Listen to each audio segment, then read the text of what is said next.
Conway, thank you so much for joining us, Doug. Well, thank you for having me. So big season so far, and is this the earliest you guys have opened, if you remember? No, it isn't the earliest we've opened, but this is a substantially good Christmas week coverage we've got. Fantastic, Christmas week is almost a bonus in the cross-country world. And we received 16 inches of new snow last week, and we were dealing with sub-normal temperatures as far as coldness goes, so it held very, very well. But even in those conditions, we realized that Mother Nature can be a little finicky. Right. And so we did not overgroom. We're grooming on about 15 kilometers now. We have 30 to 35 open. The other 15 to 20 you'd use as a backcountry. The trees are cleared and it'd be a good backcountry, but we didn't want to pack it down too hard because of this weather event we may be having tomorrow. Now, talking to you over the last few years that we've been doing, the show together, you seem to really have it down to a science, this grooming thing. And when not, because people just want to hear groom, groom, groom. Yep. And you guys really have it so you're making the most of what you have. Yes, and we treat it with a lot of respect, I guess is the way to put it. It's nice to have the snow on the ground, but it's not really rocket science to understand that if you pack the snow down completely, very hard, and you get rain on top of it, you basically create an icy situation that you have to break back up again. So is the snow going to absorb the rain, sort of? That's our theory, yeah. We tried it on it with our lightest groomers that we have, and we took out the bully some and ran it, but we didn't run it except when it was super cold out. Okay. And then when it gets warmer, we start running lighter groomers so we don't compact it quite as badly. Oh, okay. And then we'll have to go through the weather event up tomorrow, but I'm quite confident that we're going to have excellent ski conditions. We'll bounce right back the next day, and there'll be excellent conditions for the rest of the week. And where should they look, not to focus on the negative, but for tomorrow, where can they find information about whether you guys are going to be open, closed, what's going to be They could call our phone. We'll leave a message on the phone at 374-2277. Okay. And then we'll try to get something posted on the website. I will go up if we actually are closed and send out faxes and emails to that if we actually do have to close. And they can also, of course, stay tuned to this station too. We'll have that update from you. But for today, let's get back to the positive, because the skiing is fantastic amazing today. And if you have the moment to get out today, especially with tomorrow's forecast, I would take the time to get out there. The earlier the better. Yes, the earlier the better. We woke up this morning, it was already about freezing. So it's not cold out. You've got some very nice temperatures out there. When I came in here, the sky was starting to clear off a little bit.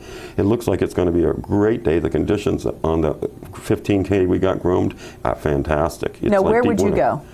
I would probably go down to the river frontage today just because it's so pretty down there. The river started freezing up during the deep freeze, so you get all the green ice, and now it's starting to thaw and move a little bit. So every day the river frontage changes. You could go down there yesterday, and it's a completely new trip tomorrow, so. Okay, so you have the 15K open. Now, for people that are just beginners, how many kilometers? I know it really probably varies depending on the type of skier, but for a beginner, how many kilometers can you typically see them do in a day?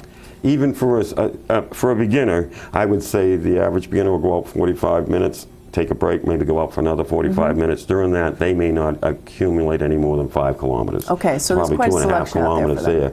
Even for a skier that is a relatively strong skier, unless they've been getting in shape all fall long, and getting themselves built up for it, 15 kilometers is going to be all they've want on their plate for a day. Because it is great exercise, and you have the track as well as the skate. Yes, skate lane and tracks, and the tracks are just poured in there perfect today. Oh, nice.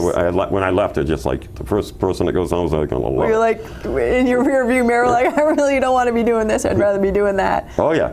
And Louisa, when I left, was making up the bread, and Marshall's making up the soup. Well, I was going to bring us back to that, because that's one of the experiences I think at Bear Notch that makes it so special, and really family friendly too, because you can go and you guys have really done a home baked meal right there in the little lodge. So as they pull into Bear Notch, what's the process? Say they need skis and stuff like that.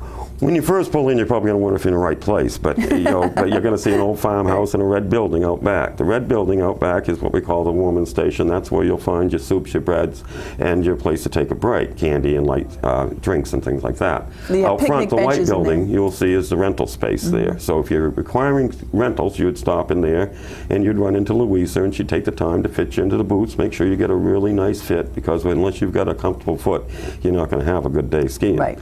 So we find it worth our time and the people's time to make sure everybody gets a good fit. Sometimes that takes a couple of boots because everybody's foot's different. And then from there on, you get your skis and your tickets, and we go over the map with you, highlight after we find out what ability level you ski at, where you'd like, what type of skiing you'd like. We'd highlight out a map saying we recommend this, it's fresh today, and and have a good time. If we can help you out, come on back. Great. And for those that have the real little ones, do you still have the Polk rentals? Polks, we got the Polks, and we've got tiny little skis. So, I mean, I have smallest ski boot must be about 3 inches long. I mean, we get kids out there, it's unbelievable. That must be so cute. Oh, but yeah. it is a great family sport. It's something that they can do over a lifetime. And you guys really have embraced that whole, the ambiance and everything of cross-country skiing. Yeah. And when you head out on the trails, it's a very natural experience at Bear Notch. So if you haven't tried cross-country skiing, today just might be your day. A little bit warmer temperatures, great conditions. Great conditions. And what about the season pass sales? The season pass sales, we're still running our discounts on a season pass until Christmas Day. So right now you can get a season pass, I believe, for $130. $130, yeah, regularly as opposed to $155. So that's we quite a will have deal. to go up on Christmas, but we're trying to keep them low until Christmas. Get the Bear Notch believers out there. We're looking to get a few more Bear Notch memberships, and hopefully it'll work out. Wonderful. And you have a special deal for children up to 18 years, too. Up to 18 years, up until Christmas, we will give a free pass to anybody. It doesn't matter where you live. There's no residency requirements or anything else. amazing. So yeah, come on up. Just bring us a 1-by-1 picture, and we'll make up a free pass. We want to get the kids out skiing. Yeah, and we want to keep it lifelong economical memories, for families. So if you go and take advantage of the up to 18 pass, and you buy a couple's pass, you actually get another $5 off. It's $125. So $250, the family goes skiing for the whole season. Boom, Bear Notch. So you can find them online at bearnotchskitouring.com. Are you guys on Facebook as well? Yes. Okay, so Facebook, and again, stay tuned to the station. Tomorrow we'll have the latest updates from Doug and the rest of the folks at Bear Notch. Do we get everything? Well, not everything, but we'll be back later to finish it. That's right. All right, Doug, thanks so much for joining me. Thank and you. have a great Christmas. You too, also. All right.